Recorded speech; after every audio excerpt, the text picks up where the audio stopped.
Alors ça, c'est une forêt d'érable du Japon. Le bonsaï, c'est un virus qui vous prend tout entier. Là, on est en train de rempoter un olivier. Ah, c'est un olivier. Alors, un olivier sauvage qui se reconnaît facilement à ses petites feuilles caractéristiques et à son absence de fruits. Ah, Donc vous ensuite, n'aurez pas d'olive. Pas avec cette espèce si je la garde comme ça. Si je la greffe pas avec une autre espèce, non, ce sera impossible. D'accord. Et donc là, vous enlevez tout le substrat? Tout le substrat Pour le mettre dans le pot là-bas. pour trouver déjà la structure racinaire, voir s'il n'y aurait pas quelque chose, puisque ça c'est un prélèvement brut. Donc c'est un arbre qui a été prélevé dans la nature. Vous l'avez prélevé quand? Je ne l'ai pas prélevé moi, il vient de Serbie. Ah, Donc qui, elle, n'a aucune législation par rapport au prélèvement. En France, en Europe, dans le reste de l'Europe, pratiquement, c'est interdit de prélever des arbres dans la nature. Il y a encore 2-3 pays de l'Union européenne qui font exception.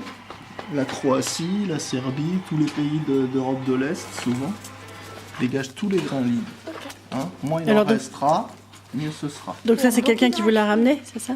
C'est ça. On l'a trouvé dans le cadre d'une exposition européenne qui s'appelle le No Landers Trophy. Et là, vous avez autant vous avez des arbres en exposition que vous avez aussi des professionnels du bonsaï qui vous vendent du matériel, donc brut, des arbres plus aboutis comme vous pouvez voir là, comme celui d'Isabelle, que vous verrez tout à l'heure.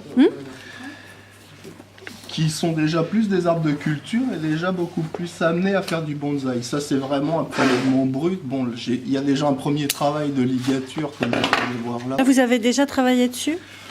Une seule fois pour l'instant. C'est vraiment un premier travail d'orientation de branches primaires. Qu'est-ce que c'est des ligatures? Alors, En les fait, ligatures. on met un fil spécial qui peut orienter la branche et on peut la tendre pour lui donner une forme. D'accord. Oh Lisa. J'aurais pas dit mieux. Je peux pas dire mieux. T'as quel âge, Lisa? 8 ans. Et je suis en CE2. T'es en CE2? Je suis en CE2. Faut pas couper celle-ci. Il y a la relève, elle est Attends mon cœur. On va essayer de voir si elle passe pas à travers. Si elle passe à travers la grille, on la coupera à travers la grille. Ok. Ça te D'accord. plaît les bonsaïs? Qu'est-ce qui te plaît dans les bonsaïs? C'est aider mon papa à faire des rempotages. Ah, ce qui te plaît dans le bonsaï, c'est le papa. Comme j'aime bien toucher la terre. T'aimes bien toucher la Oui, terre. elle est très... Ça va, il fait pas trop de bêtises. papa avec- Il est déjà petit, là, à l'état naturel. Celui-là, visiblement, oui, a déjà dû être nanifié par des conditions de vie assez difficiles. Mais l'indication de ce bois mort indique que l'arbre devait être déjà beaucoup plus haut à une certaine période. Et il a soit été attaqué par des xylophages, soit il a eu des incidents, puisqu'apparemment... celui qui me l'avait vendu m'a expliqué qu'il a été prélevé dans une ancienne zone de combat de la première guerre de Bosnie-Herzégovine en 89. D'accord. Et alors, le caillou, là, qui est pris dans le bois, est-ce que c'est une valeur ajoutée ou pas? Ça donne toujours un côté un peu plus sauvage à l'arbre, donc on va le garder pour une question d'esthétique et de charme. Et c'est aussi un témoin indicateur qui disait qu'à une certaine période, la terre devait être à cette hauteur-là, et avec les érosions, les éboulements de terrain, etc., ça a dégagé une base qui a forci et qui est devenue plus grosse avec le temps. Vas-y doucement, Maëlle. Qu'est-ce que tu fais avec les ciseaux, là? Tu coupes quoi? Je coupe des grosses racines qui ne servent plus à rien. Ah bon? C'est des rejets en fait. Le gros problème avec l'olivier sauvage, c'est de le freiner, parce que ça pousse sans arrêt, sans arrêt, sans arrêt. Prends plutôt les ciseaux fins. Ok, Non, Ah, il y a non, tout non, un- non, ceux-là. Tout un matériel. ok. Essaye de couper, essaye d'atteindre. Ça fait et coupe. longtemps que vous vous occupez de bonsaï? Une petite dizaine d'années, pas beaucoup plus. D'accord. Mais bon, j'ai Attends, attrapé, je vais aller la j'ai chercher. attrapé le virus. Hein. C'est soit vous faites mourir votre premier arbre et vous faites ouais, je suis pas fait pour ça. Soit vous faites mourir votre premier arbre et vous Et vous vous faites non, je vais pas rester sur un échec. Là, je suis en train d'effeuiller mon pommier. Mhm. Donc c'est un club, c'est un arbre qui vient aussi du Knowlanders. Donc grosse exposition de bonsaï au niveau national qui est en Belgique. D'accord. T'as été l'acheter en Belgique? Ouais. Ah bon? Ouais. T'es allé en Il n'y Belgique? a pas beaucoup d'endroits en fait où on peut vraiment trouver un vivier de. D'accord. Alors donc toi, c'est un seul bonsaï que tu as ou t'en as d'autres? Il y a ceux-là aussi. Tout ça, c'est à toi? Oui. Ah, là, c'est ton coin, c'est ta table. Ouais, ici. c'est ça, c'est mon jardin. Moi, je suis plus attirée par les feuillus que par les conifères. D'accord. Donc, mais j'en ai quand même quelques-uns, j'en ai 3 conifères. Et celui-là, alors je vois qu'il va fleurir, ça fait combien de temps que tu l'as? Ça fait, voilà, donc là, je l'effeuille un peu. J'ai un peu de retard sur le travail de cet arbre-là. En fait, il faut retirer en gros, la règle c'est laisser 2 ou 3 feuilles par là où ça brûle. Ah, d'accord. branche, Il faut enlever des feuilles Il faut nouvelles? laisser 2 ou 3. Ouais. D'accord. Ouais, D'accord. Ouais. Donc là, tu vois, j'ai commencé. Et pourquoi il faut? Qu'est-ce qui dit qu'il faut? Bah, c'est pour garder la taille du bonsaï. Alors, la première chose à faire quand on achète un arbre, quand on acquiert un arbre, c'est de tailler les racines. Parce que le travail de racinaire, c'est un travail qui sollicite beaucoup l'arbre et qui en fait, c'est un peu la loterie en fait. Soit il va vivre, soit il va pas résister. Et donc là, à partir de là, on sait. Tout de suite, donc c'est pas comme une plante qu'on achète et qu'on va laisser pousser chez soi, enfin normal quoi, qu'on rempote quand elle grandit. Ou que... Oui, il y a plusieurs. Après, il y a plusieurs écoles. Hein. Ah, et là, il va donner des pommes? Oui, il a eu quand j'ai eu, il avait 3 pommes. Ah oui, elles sont grosses comment? Ouais, elles font 1 centimètre de diamètre. C'est des petites pommes, Ouais. à la taille de l'arbre. Elles sont, oui, c'est ça. Les fruits des bonsaïs doivent être proportionnels en taille. D'accord, parce que les fleurs, elles ont une taille normale, Ouais, elles sont, à peu près. Hein. Oui. Et alors, qu'est-ce que tu as comme autre...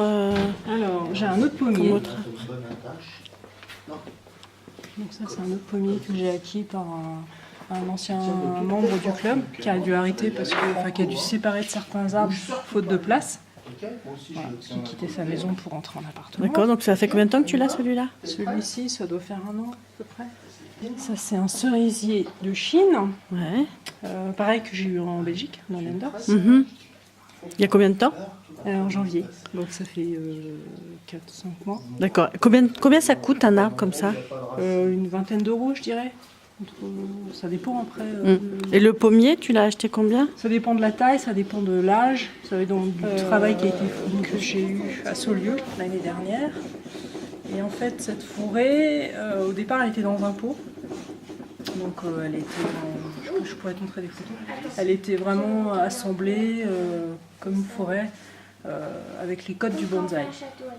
Donc avec un alignement particulier, justement qui n'est pas symétrique. Enfin, les petits arbres doivent être devant et les grands derrière, pour créer l'effet de perspective. Et là, en fait, moi, mon objectif, ça a été de laisser pousser un petit peu et renforcer les troncs, la taille des troncs, et donc leur donner un peu d'espace pour permettre justement la bonne croissance des arbres. Et après, donc là, il est dans un pot de culture. Et celui qui a un fil, là, c'est pour le tenir droit? C'est une ligature, ouais. Oui. Ouais. Il y en a un seul qui a une ligature. Il n'était pas assez droit? Oui, c'est ça. En fait, l'idée, c'était de lui redonner la courbe de l'ensemble de la forêt. Voilà. Il faut que tous les arbres aient un petit peu. Alors, dans une forêt, les arbres qui sont aux extrémités doivent aller vers l'extérieur. Mhm. Donc on obtient quelque chose de cintré à l'envers en fait. Voilà, comme ça. Et puis les arbres au milieu, donc on a des arbres parents qui doivent être un peu plus, qui sont plus forts que les autres, qui dominent en fait la forêt.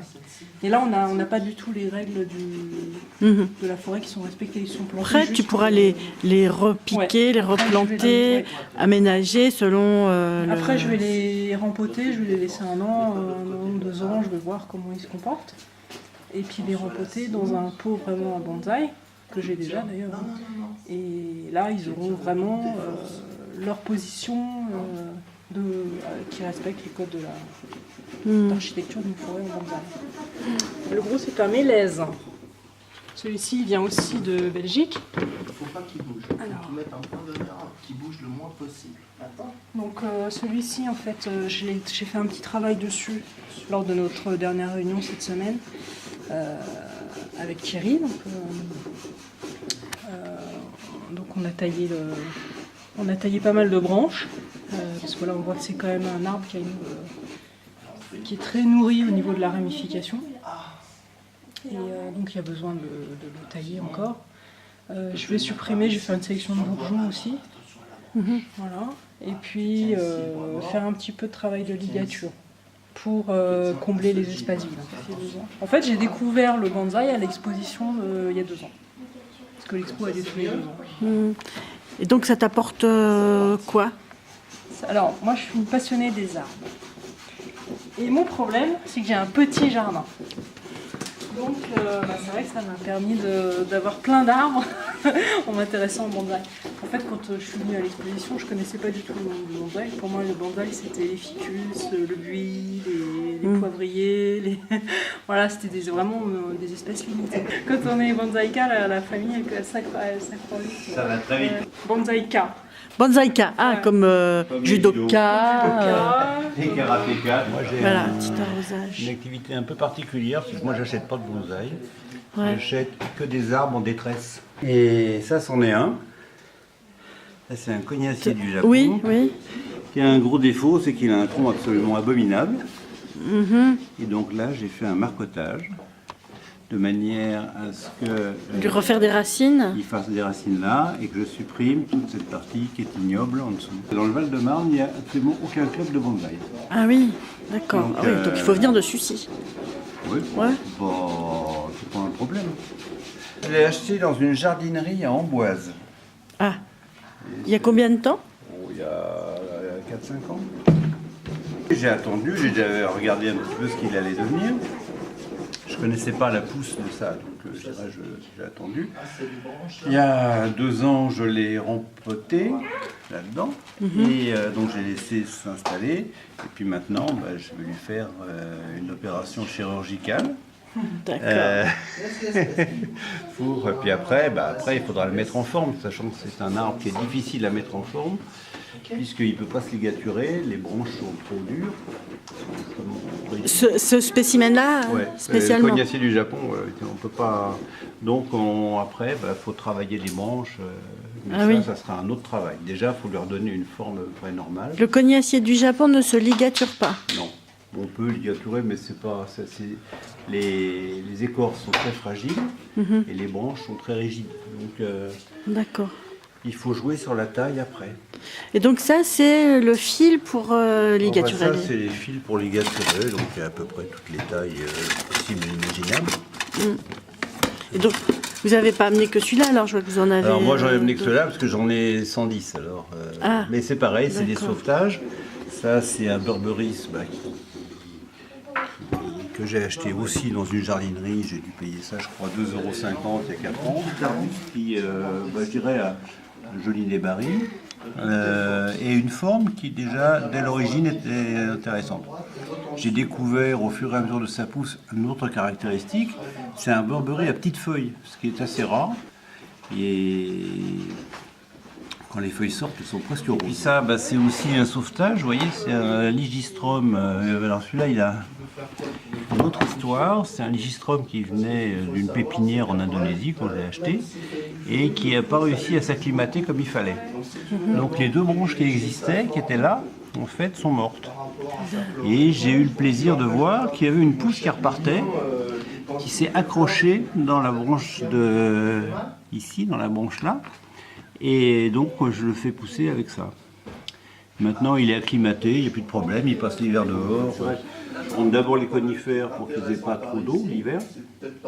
Donc je les mets à l'abri, mais ils restent dehors quand même, donc à la température extérieure, sans trop d'humidité. Et puis tout ce qui est feuillu, c'est en fonction des arbres. Celui-là je le rentre plus tôt. J'ai un chêne, j'ai des arbres qui ne risquent rien, bon, ceux-là, ils peuvent rester là. Ça fait combien de temps que vous êtes fan de bonsaï? Mon choc bonsaï date d'il y a 35 ans, mais j'avais pas le temps de m'en occuper. Votre quoi? Mon choc bonsaï. Choc? Oui, c'est-à-dire qu'on m'a offert un bonsaï il y a à peu près, oui, un peu plus de 35 ans, qui est mort, comme disait Albert. Choc bonsaï, on dirait C'est ça. mon choc à moi. Ça fait comme une renaissance un peu. Non, c'est une culpabilisation. Ah! J'avais un très bel arbre qu'on m'avait offert, que je n'ai pas su soigner. C'était le tout début, il y a au moins 35 ans. Et donc j'ai commencé par reprendre des bouquins en culpabilisant, en me disant c'est pas possible, parce que j'aime aussi beaucoup la nature. Et donc, comme je travaillais quand même énormément, j'avais pas le temps de m'en occuper, donc j'ai commencé par acheter des bouquins. On m'instruire un petit peu là-dessus. Ensuite, j'ai été chercher, j'ai fait une chose interdite, c'est-à-dire j'ai prélevé des tout petits bouleaux comme ça en forêt, que j'ai commencé à faire pousser, ils sont morts malheureusement depuis. Et puis, bon voilà, j'ai continué comme ça jusqu'au moment où je suis arrivé à la retraite. Et puis donc là, je me suis lâché. Donc ça fait 8 ans vraiment que je suis à la recherche d'arbres comme ça, qui sont des arbres un petit peu à l'abandon. Ah, est-ce que c'est un héritage? Ça peut être un héritage? Non, je sais que mes enfants ne les récupèrent pas. Par contre, j'ai un petit-fils qui est passionné. Il a 7 ans pour l'instant, mais il en a et il s'en occupe très bien. Ah, d'accord. Il a fait des rempotages et il n'y a pas très longtemps, je lui ai appelé à faire un livre. C'est dur? On en a eu un, par exemple. Ah oui, le bois de c'est très dur. Allez, tu le retiens, mon cœur. Ah oui, là, vous avez l'air de... Il n'y a pas que l'air, il y a aussi la chanson. Allez, on y va, mon cœur, tiens fort.